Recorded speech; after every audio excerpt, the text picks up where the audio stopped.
Yes. So there's a question here. Yes, please go ahead. So some of our supporters are just seeing the video going about from one addict home, and they're asking you to respond to it. I guess they've not been on your page. So, well, yeah. If you haven't been on my page, probably you didn't have a similar response. But I'll explain what it is, address it.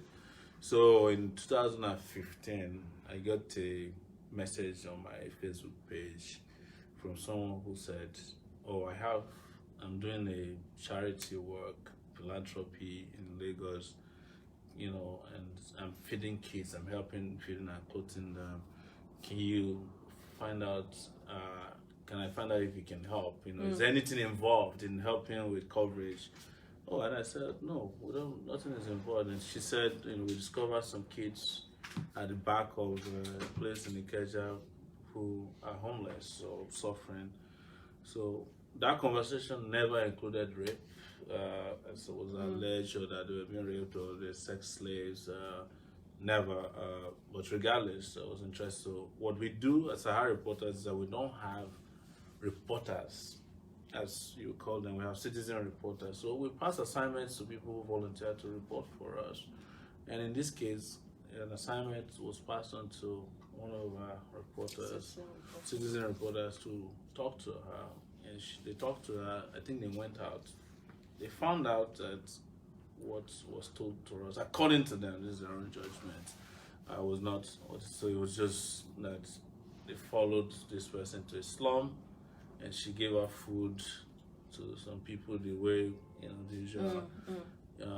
And because our reporters doesn't promote individuals or people, who do just anything, they didn't use it. It wasn't even for Sahara reporters. It was supposed to be for Sahara TV if they had used it. But the most important point to make was that there was no tape given to us of kids being raped or being abused, nothing like that. There was no tape passed on to me, nothing like that. But I guess this person decided that it's a non-story, so she's so just she wants to make it look like a big story. And it's political season.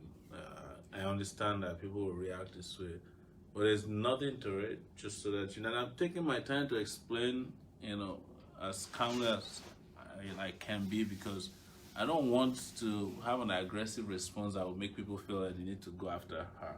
It's not necessary. I have been through worse things in my life.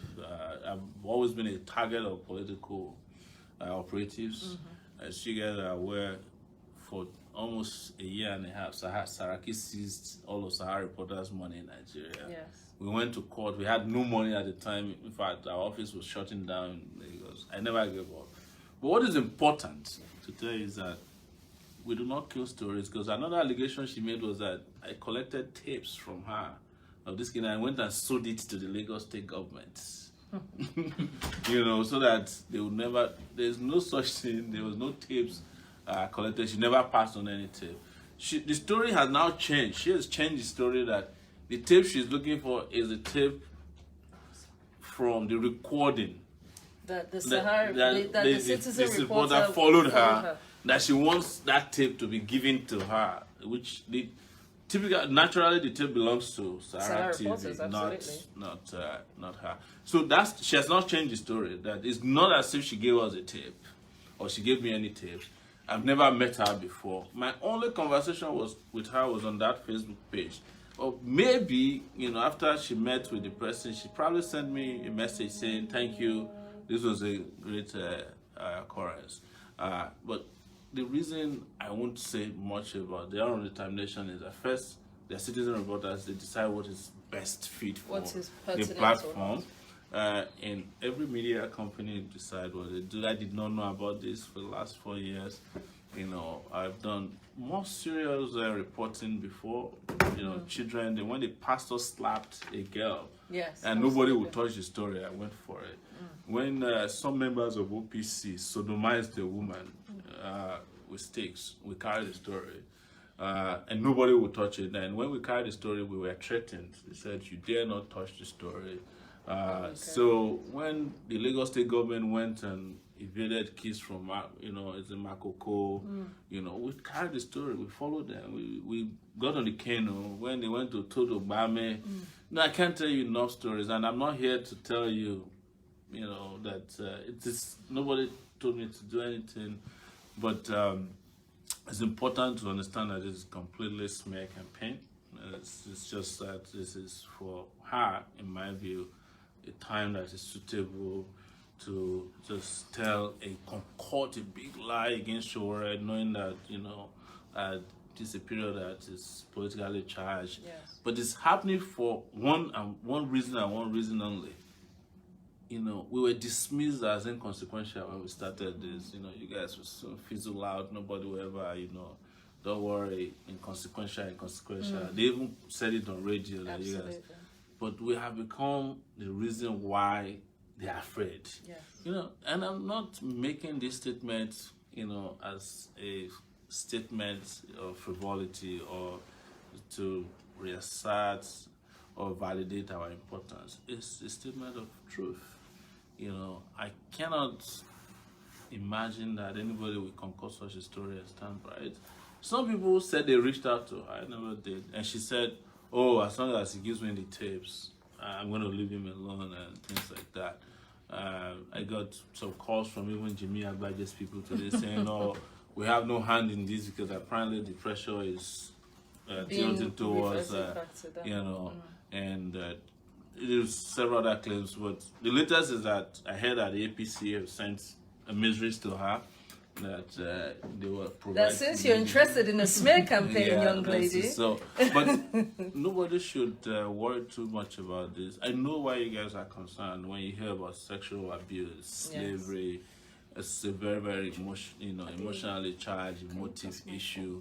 We're talking about kids here, but the reason I want to be president of Nigeria is because I want to save all the kids, not some of the kids, wherever they may be. And I'll do everything to protect all the kids in Nigeria. And we have 30 million of them that needs to be put back in school. The Universal Basic Education Act in Nigeria makes it an offense not to send your child to school, by the way. I found out, I knew this before, but it's validated. 2% of our budget must go into child education. And states are expected to put in their own part payments of it. So if you're watching this or you're listening to this, I've already responded. I don't want to waste our time, your time and my time, on responding to a mere concussion and distraction, as has happened in this case. If we can spend all of our time trying to dispel and dismiss it, it will make it round. This is the kind of stuff that people concoct, and they give them what they need, and they hope that it works, and some people might even believe it, but what I'm telling you is truthfully my interaction and engagement with this person. I've never met her, like I said before, in person. I'm just hearing stories about her after this thing happened, and this thing happened in 2015. I'm not saying that because it happened in 2015, it's not relevant. It's not relevant, but I had a screenshot of my conversation with her, and if you read it, it was just someone looking towards us providing some kind of coverage for their philanthropic activities. Absolutely. And a lot of people who are philanthropists here and elsewhere, and we cover them as well, but we just haven't. I want to read this out because this speaks to what you're talking about. Yeah. When that story broke, and the instant thing was fear and panic amongst our ranks, and some of our supporters. Our first our gut instinct was to ignore it because we felt the more we talk about it, the more we're going to give it fire, until we saw that it was something that wasn't going to go away, which was when you had to release your screenshots of the conversation. But I just wanted to put this out there that somebody donated 30,373 naira and said, our stand for Omoyele Sowore is unshakable, come what may. Let him know, ma. As a renewed commitment, I added 30,000 naira. God be with him and you all for the good cause. Viva Nigeria. Wow. So Thank you. Take it back. Action. So that is to say that there are people out there who understand what this journey no, is it's about. that it's political season. As I've mentioned to you guys, I've been through this, too many times already. When I was at the university, a lot of lies were concocted against me. There was a time when I was fighting against courtism in the university. The university created a court group and named me as the Al Capone of it. They call it Authority Confraternity, and they said I'm the leader of the group. And when the university wanted to attack, when the government wanted to arrange an attack on me in 1994, they put out leaflets on campus. Sometimes it's also for us to be worried that this might be something preparing the ground for, a sinister move. Because what they do sometimes when they find you to be very strong in a movement like this, put out things that could make the public lose sympathy for you. Yes. And then they strike. Yes. So we have to take that into consideration too. This could not be happening without some kind of, elaborate agenda.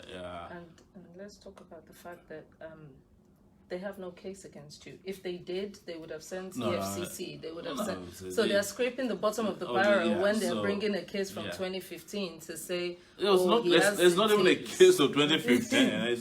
So let's be very clear. Bringing There's a no story, case of, I should say. So it's just like, you go out there and say to CNN, every report you ever covered that you didn't publish, you're responsible for the problem that and you have the problem or yes, BBC yes, or things like that. I'm not saying that we should follow those things, but what people know is that I covered and I continue to cover very dangerous stories.